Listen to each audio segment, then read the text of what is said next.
Oi, sou Frederico Costa, da Universidade Estadual do Ceará e do Instituto de Estudos e Pesquisas do Movimento Operário. Estamos aqui para debater fascismo ontem e hoje. Seria uma discussão presencial, mas devido à quarentena, vamos fazer uma exposição digital.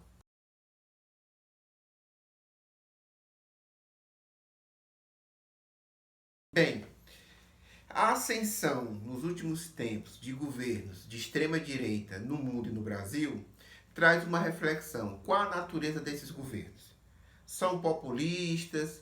É a desagregação da própria democracia burguesa ou seriam fascistas? Bem, nós vamos partir da categoria, né, ou do conceito de fascismo. Muito se tem falado, muito se tem refletido sobre esses governos, a partir de vários enfoques, né? Suas estratégias, como é que chegaram ao poder, ok? E tem vários textos interessantes, né?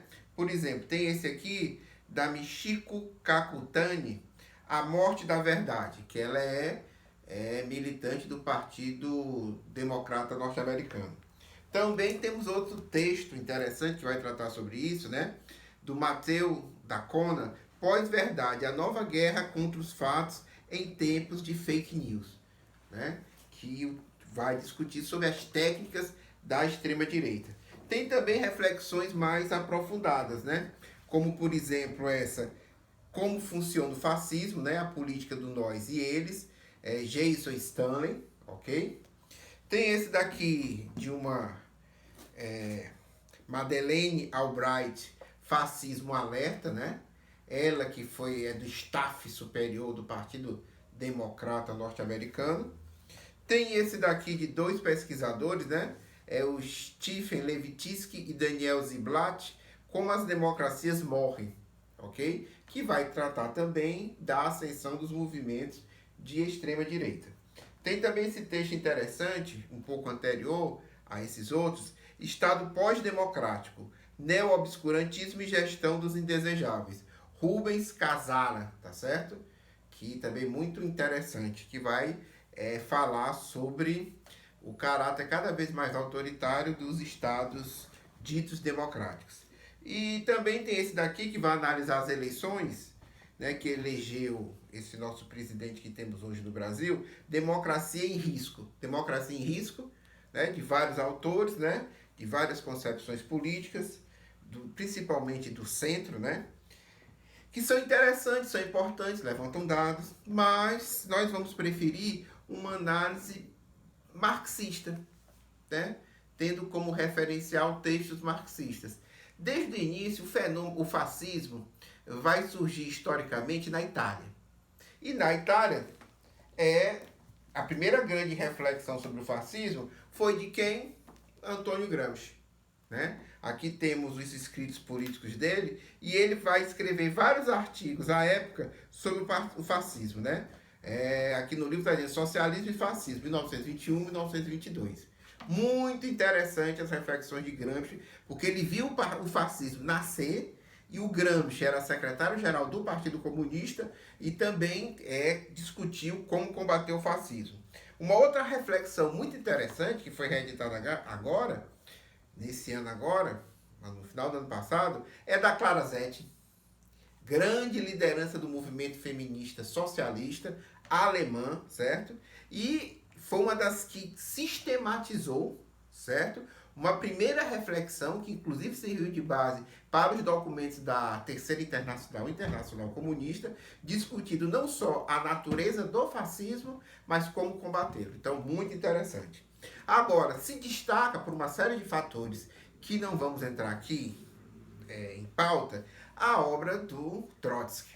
Né? Trotsky realmente, depois a gente vai se aprofundar mais, vai ter uma série de textos que vai analisar o fascismo, como esse clássico, Revolução e Contra-Revolução na Alemanha, que ele vai analisar meticulosamente a ascensão do fascismo alemão. Né?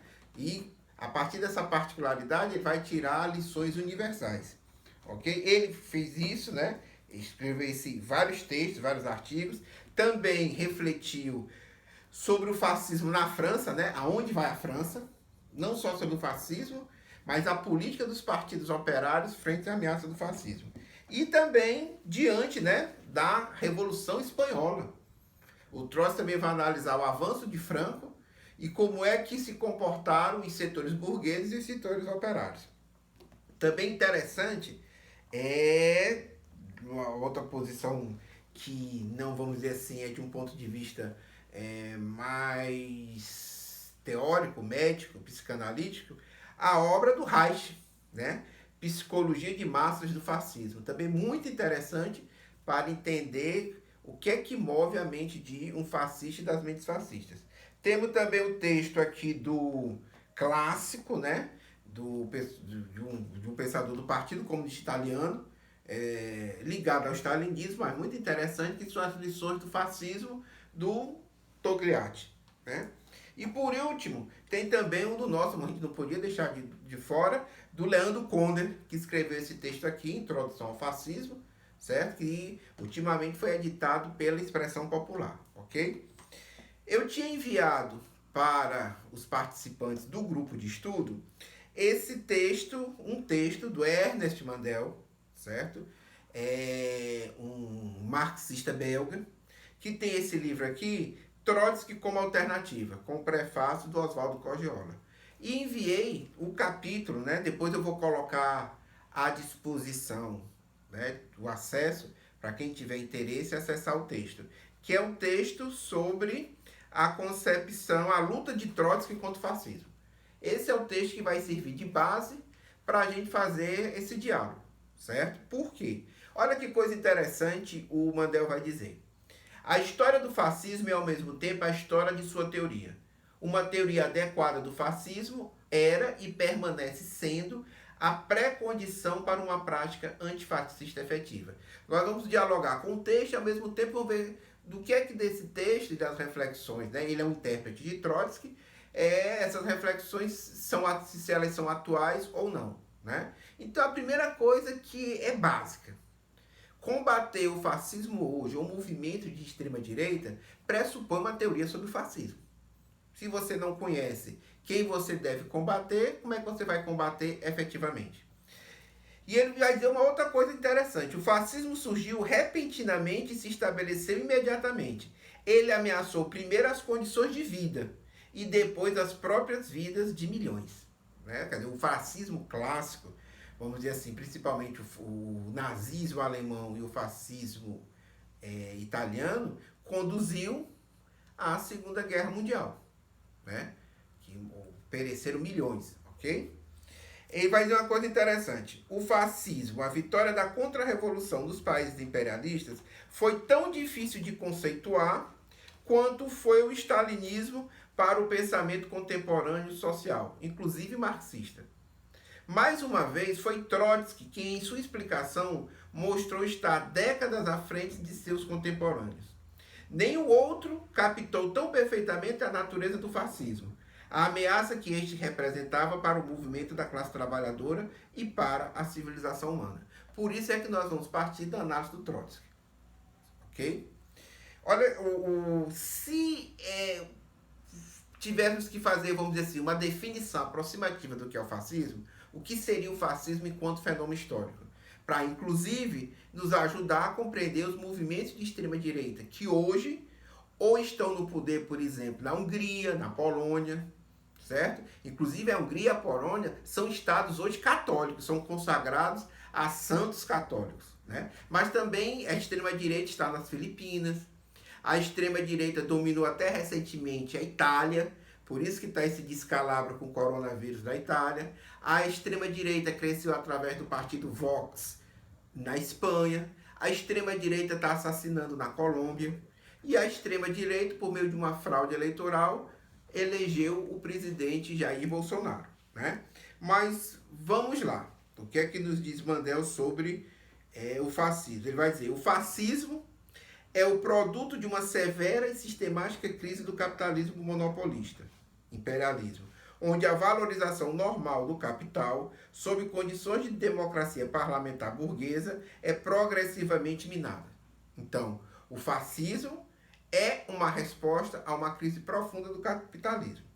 Continuando, paralelamente a esta crise na economia e nas instituições políticas, há um descontentamento cada vez mais forte entre camadas sociais de classe, basicamente entre a pequena burguesia que se engaja em novas organizações de massas.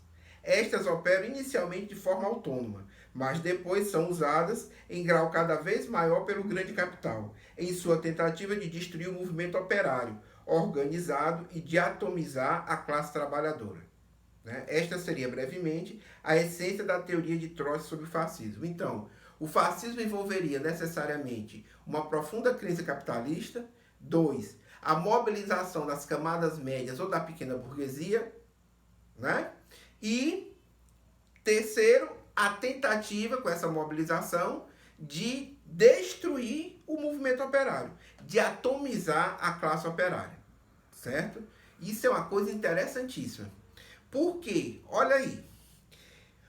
O Trotsky, ao manejar a teoria do desenvolvimento desigual e combinado, que depois será objeto de uma exposição nossa, vai falar de um não sincronismo parcial entre formas socioeconômicas e ideológicas. O fato de que ideias, sensações e imagens irracionais de épocas pré-capitalistas continuam a existir em largas camadas da sociedade capitalista, na classe média ameaçada com empobrecimento e em camadas da burguesia, da intelectualidade déclassée e até mesmo em certas proporções da classe trabalhadora. Vejamos o exemplo.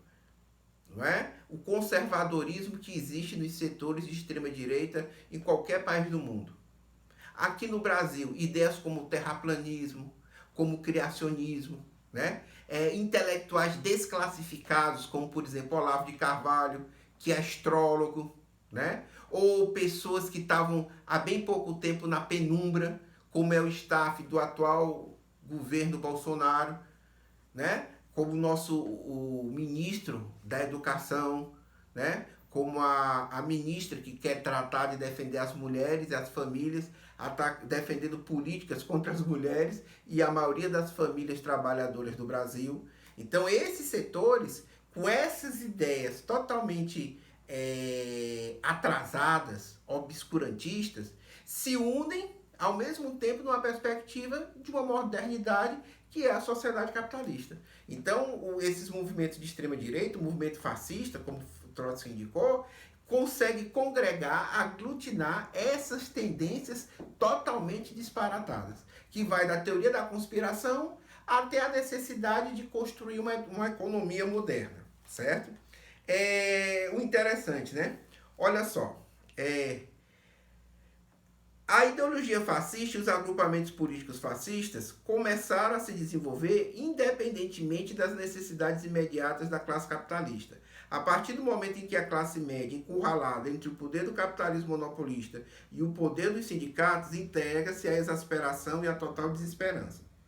Quando a pequena burguesia é tão fortemente atingida pela crise estrutural do capitalismo tardio, inflação, quebra de pequenos negócios, desemprego em massa entre universitários, técnicos e servidores públicos, então pelo menos uma parcela desta classe, motivada por reminiscências ideológicas e ressentimentos psicológicos, aos poucos começa a adotar visões extremadas e engajar-se em ações violentas.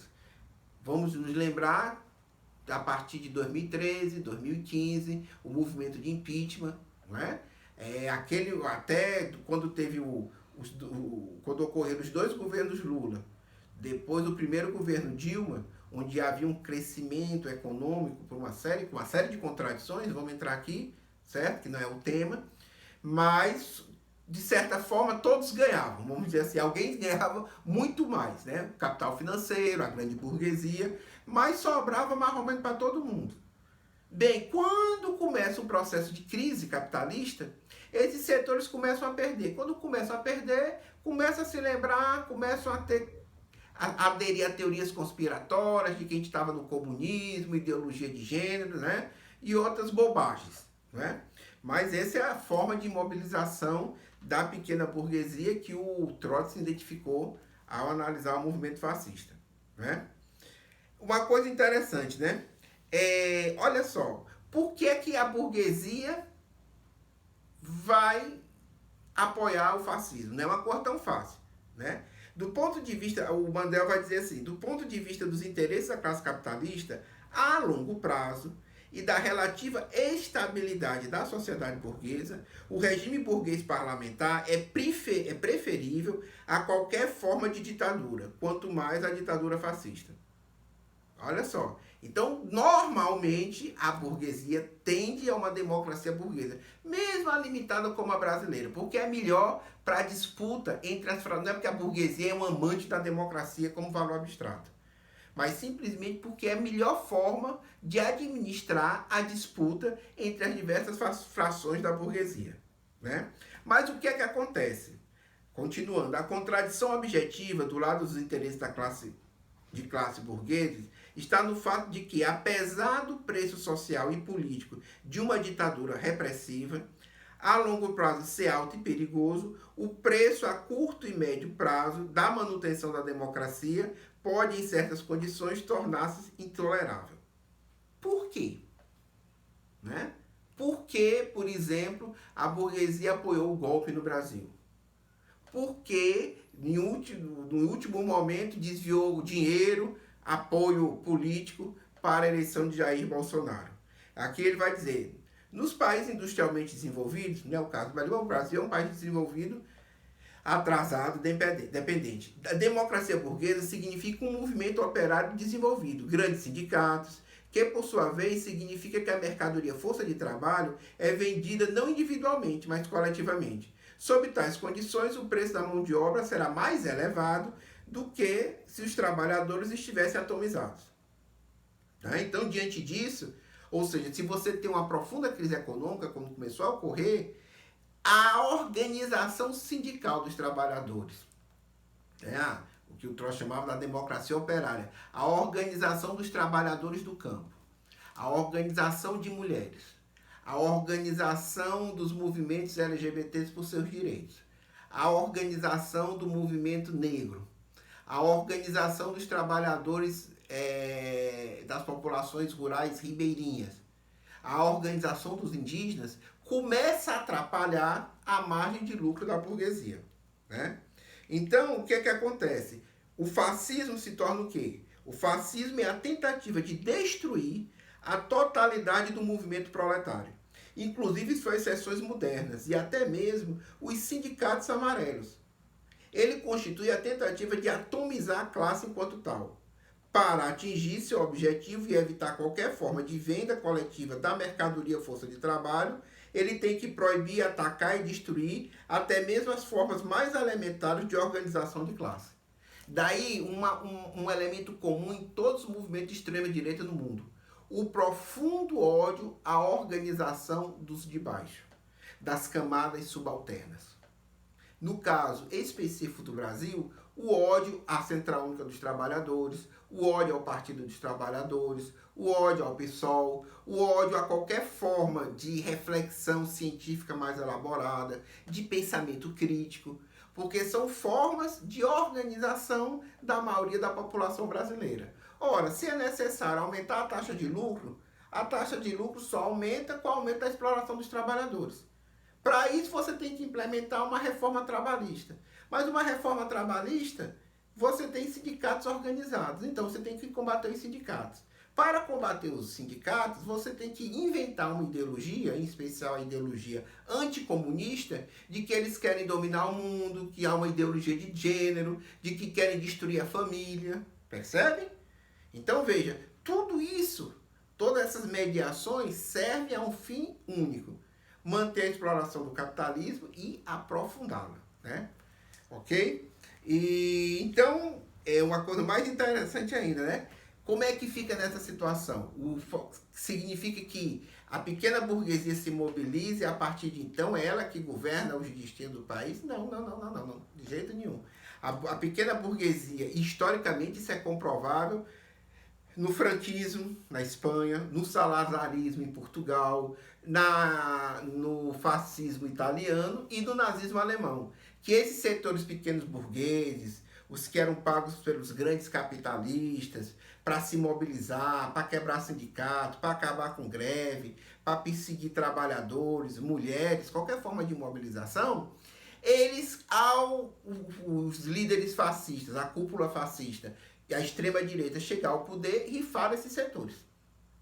Certo? Aconteceu isso com Salazar, aconteceu isso com Franco, né? O Hitler, que é o caso clássico, né? Aliás, todos os exemplos mais grotescos do fascismo a gente vai encontrar no nazismo alemão, né? As SA, né? As tropas que tinham milhões de membros que atacavam os judeus, atacavam os sindicatos comunistas, atacavam os sindicatos social-democratas, foi decapitada a sua direção, na chamada Noite das Longas Facas, em 1934. Por quê? Porque eles estavam atrapalhando um acordo de Hitler com o grande capital alemão, certo? Então, como por exemplo, um exemplo concreto, né? Hoje em dia, certo? Tivemos recentemente um panelaço. Panelaço é uma forma de luta essencialmente proletária, né? É uma forma de mobilização, principalmente das camadas médias.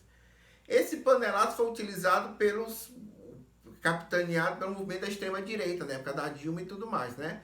Hoje é contra o Bolsonaro. Por quê? Porque o Bolsonaro não governa para esse setor que o colocou no governo, por meio de mobilizações, por meio de fake news e tudo mais. Então, o que é que acontece? Ele realmente governa para o capital estrangeiro, de Estados Unidos, e para o grande capital interno, né? Então, o que se expressa na política massiva de desemprego e na forma irresponsável como está enfrentando a crise do coronavírus, certo?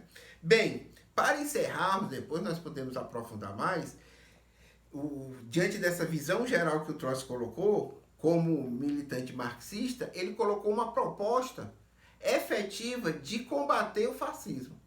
E ele colocou de maneira bem explícita através da experiência histórica dos trabalhadores.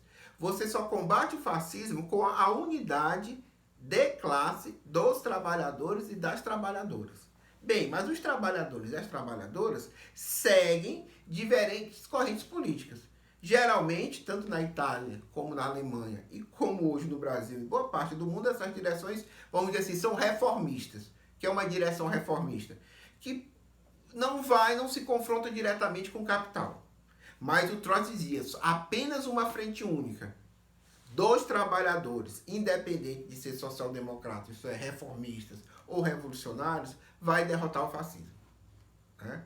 Bem, isso não foi ouvido na Alemanha, não foi ouvido na França, não foi ouvido na Revolução Espanhola, certo? Então, os trabalhadores foram derrotados na Alemanha, foram derrotados na França, e foram, né, em 1936, e foram na Revolução Espanhola, que foi até 36, 38, 39, tá certo? Então, veja, e qual foi depois, por quê? Isso é importante, porque os setores que se diziam marxistas, ou seja, que hegemonizavam os comunistas, que seguiam as ordens de Moscou e da burocracia stalinista, diziam que, olha aí, diziam que os social-democratas eram social-fascistas. Ou seja, eles eram mais perigosos do que os nazistas. Não é uma coisa, não é esquisita? Né? Hoje parece esquisito, mas há bem pouco tempo atrás, setores do movimento dos trabalhadores e das trabalhadoras do Brasil, algumas direções, diziam que não houve golpe. E aí tem gente que ainda hoje diz que não houve golpe. Pior, que a gente não deveria procurar unidade com todos os setores para derrotar o golpe que foi feito contra a presidente Dilma e combater o movimento fascista. Né? Bem, depois dessas derrotas, o stalinismo foi para o extremo oposto. Se dizia que não deveria fazer aliança com os trabalhadores influenciados pela social-democracia, foi para o extremo oposto ao dizer o quê? Não, agora nós vamos nos aliar com a burguesia mais democrática contra a burguesia reacionária, que era chamada política de frente popular, que também trouxe inúmeros desastres. E o que hoje está sendo reproduzido. Olha só que coisa interessante. Tem setores da esquerda que quer fazer aliança com o PSDB, com os democratas. Gente, o PSDB e os democratas foram dois partidos, junto com o MDB, que arquitetaram o golpe de Estado, que apoiaram o governo Temer e que, em sua maioria esmagadoras, convergiram para a eleição do Bolsonaro. Então, né, e além disso, apoiaram a reforma trabalhista, apoiaram a reforma da Previdência, estão apoiando a destruição da universidade pública, da saúde. Então, como é que você vai se aliar com quem que destruir as conquistas do movimento operário? Né? Então, essas são as lições, né? Foi de maneira... só queremos colocar aqui as coordenadas gerais, depois a gente pode aprofundar ponto a ponto. Esperamos que vocês contribuam, perguntem, se inscrevam no canal, tá certo? Esse texto aqui do Mandel nós vamos disponibilizar, vai estar na descrição do vídeo, certo? E a gente quer aprofundar esse debate. Agora, de uma coisa nós temos convicção: apenas os trabalhadores e as trabalhadoras unidas, e quando nós dizemos trabalhadores e trabalhadoras, nós estamos falando da diversidade dos trabalhadores. Envolve os trabalhadores do campo, envolve os desempregados, certo? Envolve os uberizados, né? Todos que têm que, de uma maneira ou de outra, vender a sua força de trabalho e se sacrificar todo dia para se manter, certo? Então, a solução para superar a crise do coronavírus e superar todas as mazelas, não só no Brasil e no mundo, é a união, a unidade dos trabalhadores contra os capitalistas. Vamos lá.